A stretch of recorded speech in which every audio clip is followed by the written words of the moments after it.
আজকে আমরা পড়ব ক্লাস 3 বাংলা ব্যাকরণ, দ্বিতীয় অধ্যায় ধ্বনি ও বর্ণ। শুরুতেই পড়ব ধ্বনির সংজ্ঞা। আমরা মুখে যে শব্দগুলো উচ্চারণ করি সেই শব্দগুলো তো আমরা শুনতে পাই। সেই যে আমরা যে শব্দের সবচেয়ে ছোট যে অংশটাকে শুনতে পাই তাকে বলে ধ্বনি। বইতে যে ধ্বনির সংজ্ঞাটা আছে সেটা সবাই ভালো করে মুখস্থ করবে।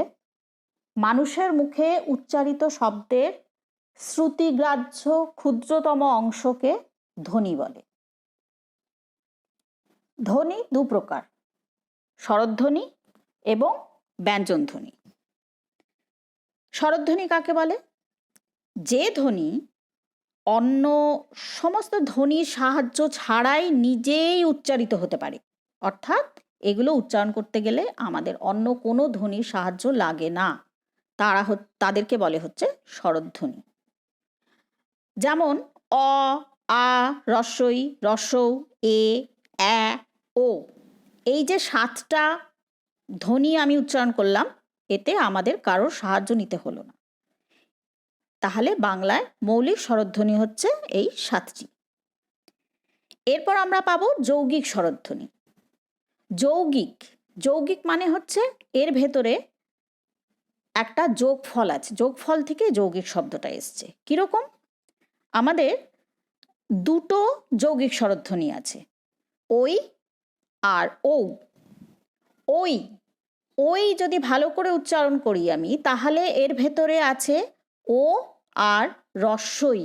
আমি দুটো স্বরধ্বনি ব্যবহার করে আমি ওইকে পেলাম। একই রকমভাবে ও এবং রস্বৌ, ও একসঙ্গে উচ্চারণ হচ্ছে, ও আর রস্বৌকে যখন আমি একসঙ্গে উচ্চারণ করছি তখন আমি পাচ্ছি ও। তাহলে এক্ষেত্রেও আমি দুটো স্বরধ্বনি ব্যবহার করলাম। তাহলে ওই এবং ও হচ্ছে যৌগিক স্বরধ্বনি। এবার যে কোনো শব্দ যখন আমরা উচ্চারণ করি বা যে কোনো ধ্বনি যখন আমরা উচ্চারণ করি, সেখানে দুটো জিনিস আমাদের প্রভাবিত করে। কীরকম? দুটো জিনিস আমরা ব্যবহার করি। একটা হচ্ছে আমরা নিঃশ্বাস বা শ্বাসবায়ু ওপর এই ধ্বনিগুলো নির্ভরশীল। আরেকটা কিসের উপর নির্ভরশীল? সেটা হচ্ছে সময়, আমাদের কতটা সময় লাগছে। এই সময় বা এই শ্বাসবায়ুর উপরে নির্ভর করে আমরা স্বরধ্বনিকে দুভাগে ভাগ করতে পারি। কোনো ক্ষেত্রে কম সময় লাগছে, কোনো ক্ষেত্রে বেশি সময় লাগছে। দু রকম স্বরধ্বনি আছে, হ্রস্বস্বর আর দীর্ঘস্বর। হ্রস্বস্বর কাকে বলে? হ্রস্ব শব্দের অর্থ হচ্ছে ছোট আর দীর্ঘ শব্দের অর্থ হচ্ছে বড়। তাহলে যে স্বরধ্বনি উচ্চারণের সময় আমাদের কম সময় লাগে, অর্থাৎ আমাদের কম শ্বাসবায়ু ব্যবহার হয়, তাকে বলে হ্রস্বস্বর। কোনগুলো হ্রস্বস্বর? অ, রস্বই, রস্বৌ, রি। আর যে স্বরধ্বনি উচ্চারণের সময় বেশি সময় লাগে, অর্থাৎ আমাদের বেশি শ্বাসবায়ু লাগে, তাকে বলা হচ্ছে দীর্ঘস্বর। দীর্ঘ মানে লম্বা বা বেশি। যেমন আ, দীর্ঘ ই, মানে এই ইটাকে উচ্চারণ করতে আমাদের একটু বেশি সময় লাগছে, দীর্ঘ ই। দীর্ঘ উ, এ, ওই, ও, ঔ। তোমরা এখানে বই থেকে হ্রস্বস্বর এবং দীর্ঘস্বর এই দুটোর সংজ্ঞা ভালোভাবে পড়বে, সঙ্গে এই উদাহরণগুলো কিন্তু ভালোভাবে মুখস্থ করবে। আচ্ছা, এরপর আমরা দেখব ব্যঞ্জনধ্বনি। ব্যঞ্জনধ্বনি কি? যে ধ্বনি স্বরধ্বনির সাহায্য ছাড়া, যেগুলো আমরা উচ্চারণই করতে পারি না, যে ধ্বনি অন্য একটি স্বরধ্বনির সাহায্য ছাড়া উচ্চারিত হতে পারে না, তাকে বলে ব্যঞ্জনধ্বনি। কিরকম? ক, ক এর পর দেখো একটা অ আছে। খ, এর পরেও একটা অ আছে। অর্থাৎ শুধু ক বা শুধু খ কিন্তু আমি উচ্চারণ করতে পারি না, সেখানে আমাদের অ এই স্বরবর্ণটিকে বা স্বরধ্বনিকে আমাদের এর সাহায্য নিতে হয়। তাহলে ব্যঞ্জনধ্বনি কি? যে ধ্বনি অন্য একটি স্বরধ্বনির সাহায্য ছাড়া উচ্চারিত হতে পারে না, তাকে বলে ব্যঞ্জনধ্বনি। বাংলায় 30টি ব্যঞ্জনধ্বনি আছে। তাহলে আমরা স্বরধ্বনি পেলাম 7টি আর ব্যঞ্জনধ্বনি পেলাম এখানে 30টি। তাহলে আমাদের বাংলায় মোট যে ধ্বনিমালা তা সেটা হচ্ছে 37টি। 37টি ধ্বনি আছে আমাদের। আচ্ছা, এরপর আমরা যে শব্দগুলোকে বলি সেগুলো তো ধ্বনি পেলাম, কিন্তু সেগুলোকে তো লিখতে হবে। এই যে ধ্বনির যে লিখিত রূপ বা একটা আমরা চিহ্ন ব্যবহার করি, মনে করো তুমি ক দেখলে, ক দেখলে আমরা সবাই বুঝতে পারি যে ওটা ক, অর্থাৎ ক বলে যে ধ্বনিটা আমি উচ্চারণ করছি সেটা লিখিত রূপ হচ্ছে ওই ক, যেটা আমরা খাতায় লিখছি বা বইয়েতে লেখা আছে। তাহলে ধ্বনির যে লিখিত রূপ বা যে চিহ্ন, মনে রাখবে এটা সবসময় নির্দিষ্ট। কয়ের ক্ষেত্রে আমরা কই ব্যবহার করব, ক্ষয়ের ক্ষেত্রে আমরা ক্ষই ব্যবহার করব। এই যে নির্দিষ্ট চিহ্নগুলো, একে বর্ণ বলে। ধ্বনির মতো বর্ণ দুরকম, যেমন আমরা স্বরধ্বনি আর ব্যঞ্জনধ্বনি পেয়েছি, বর্ণ দুরকম, স্বরবর্ণ এবং ব্যঞ্জনবর্ণ। স্বরবর্ণ কারা? স্বরবর্ণ হচ্ছে স্বরধ্বনিতে যে আমরা পেয়েছি অ, আ, রস্বই দীর্ঘই, রস্বউ দীর্ঘ, রি, এ, ঐ, ও, ঔ, এই যে এগুলোকে যে আমরা লিখেছি সেই লিখিত রূপটাকে বলা হচ্ছে স্বরবর্ণ। স্বরধ্বনির লিখিত রূপকে বলে স্বরবর্ণ। আমাদের স্বরবর্ণ কটা? 11টা। এরপর হচ্ছে ব্যঞ্জনবর্ণ। ব্যঞ্জনবর্ণ কি? একইভাবে ব্যঞ্জন ধ্বনির যে লিখিত রূপ, ব্যঞ্জন ধ্বনিগুলোকে আমরা যেভাবে যে চিহ্নের মাধ্যমে যে লিখি আমরা তাকে বলে ব্যঞ্জনবর্ণ। ক থেকে চন্দ্রবিন্দু আমাদের ব্যঞ্জনবর্ণের সংখ্যা হচ্ছে 40টি। এই যে স্বরবর্ণ ব্যঞ্জনবর্ণ, এর যে বইতে যে সংজ্ঞা দেয়া আছে এটা খুব ভালোভাবে পড়বে এবং উদাহরণ মুখস্থ করবে। স্বরবর্ণ তাহলে আমরা পেলাম হচ্ছে 11টি, আর ব্যঞ্জনবর্ণ পেয়েছি আমরা 40টি। তাহলে এর যোগফল কত হলো? যোগফল হলো 51। তাহলে আমাদের বাংলা বর্ণমালায় মোট কটা বর্ণ আছে?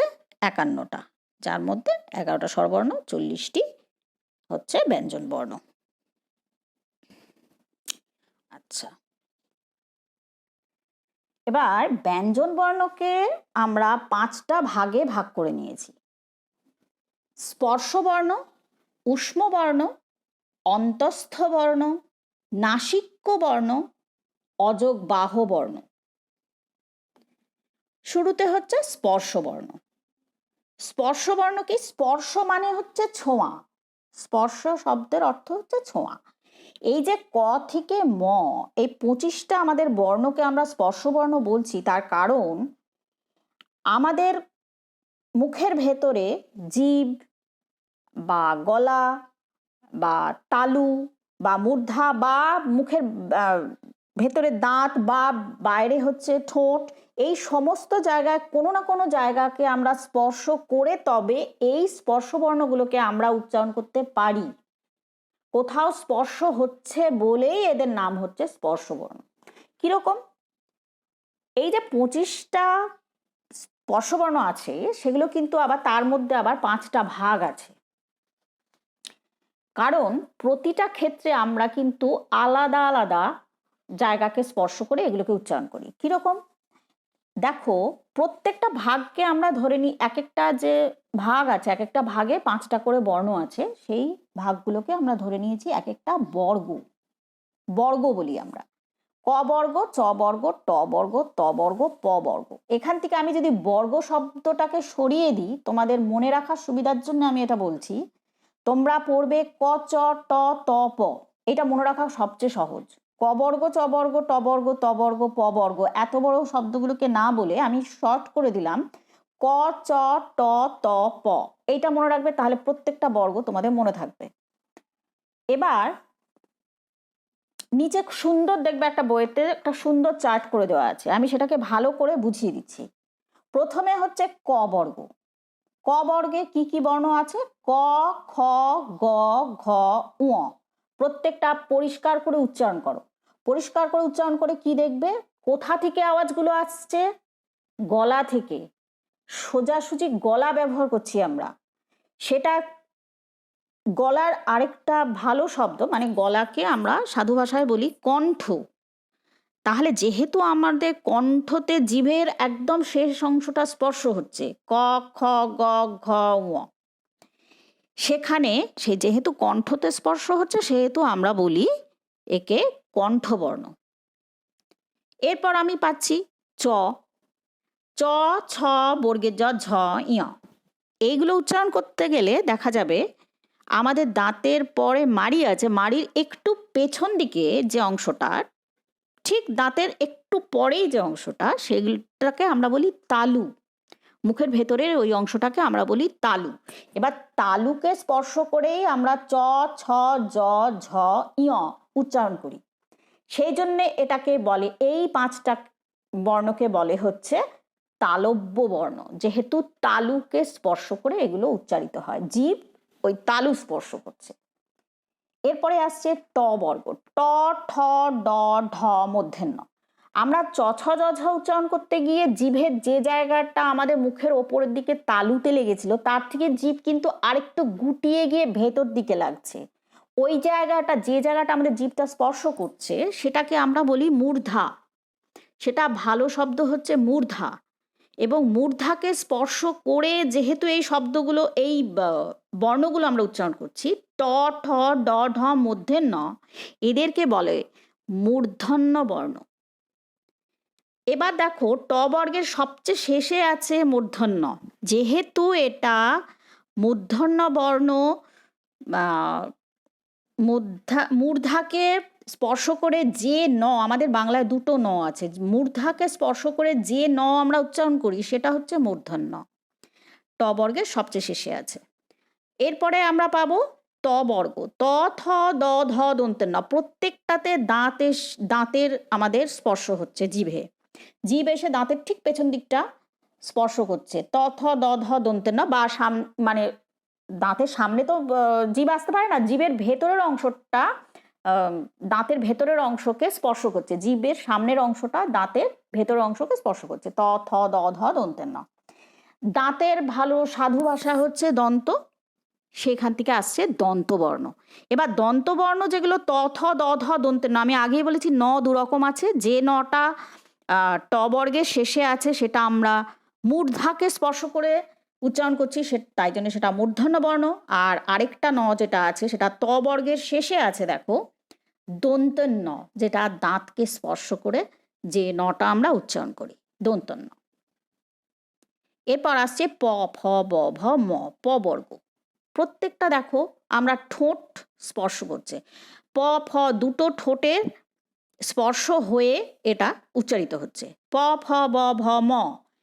ও এবার ঠোঁটের সাধু ভাষা হচ্ছে ওষ্ঠ।